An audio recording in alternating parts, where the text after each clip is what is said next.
Hi. Topic of this article: Graduate School Sample Essay Professional Experiences. Published on the www.essayedge.com website. Editing and proofreading service for applications for admissions to college and graduate school. We give $25 with the promo code BEST EDITING. So, let's move on to maintenance. A. Describe the 3 most significant professional experiences you have had. I have had 3 particularly significant professional experiences: my participation as mentor and supervisor in a supplemental instruction program, my work and research as a behavior therapist with autistic children through the Psychology Senior Thesis Program, and serving as a service learning teaching assistant. For the past 2.5 years, I have been involved with the Supplemental Instruction (SI) program, a project founded to provide assistance for students in freshman-level classes who need help with study skills. I am, at the moment, the SI leader for Psychology 101. As an SI leader, I attend class every day, which means that I have in effect attended the Psychology 101 class daily for 2.5 years. By now I know the lectures by heart, which is essential because my job involves teaching the material 3 times a week in 1-hour sessions. Through the SI program, I have gained far more than accumulated academic knowledge. I have developed insight into how to teach psychology to groups of 3 to 50 people. I have learned that, in order to teach, one must first understand how someone approaches a subject, and then adapt the teaching to that approach. More specifically, I have noticed that students learn best by relating a concept to their own lives. Thus, not only do I give examples that relate directly to the material, I also teach students how to apply the concepts to their own lives. I have become an integral part of the SI program and, as a result of my hard work, this year I was promoted to the position of SI supervisor.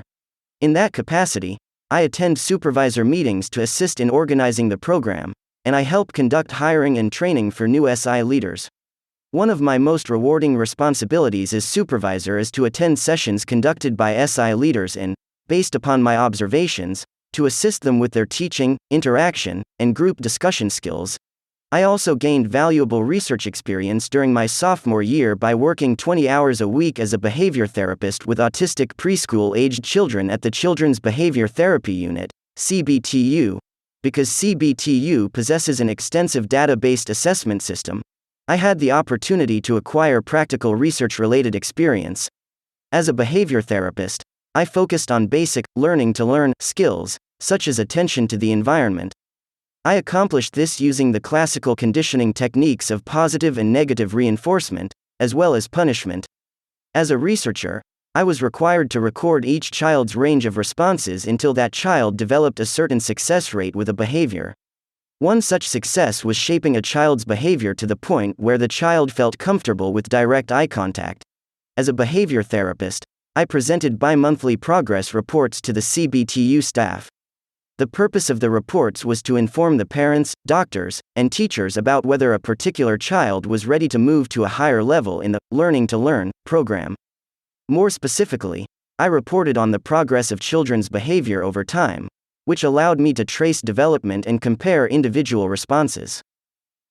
CBTU provided me with an introduction to research, which led me to pursue further research opportunities through the Psychology Senior Thesis Program.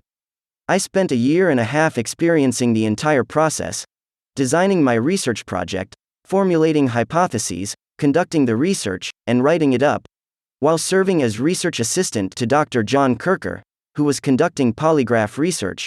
I began to wonder whether individuals with lower skin conductance readings would also score higher on the dissociative experiences scale, DAY. My interest stemmed from the fact that individuals with higher DAY scores, even when lying, are able to pass polygraph tests more easily than individuals who have lower DAY scores. I wanted to explore whether they had this ability because their skin conductance readings were less reactive. Through extensive study, I learned a great deal about the research process. I researched dissociation, skin conductance, and how the two are related. This knowledge enabled me to develop my hypothesis. It was expected that high scores on the DAY would be associated with low levels of electrodermal activity, resulting in a negative correlation.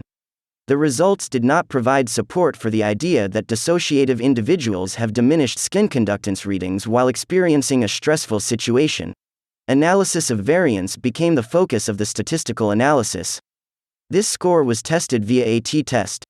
Through this process of compiling data and through statistical analysis, I came to recognize the importance of accuracy and attention to detail.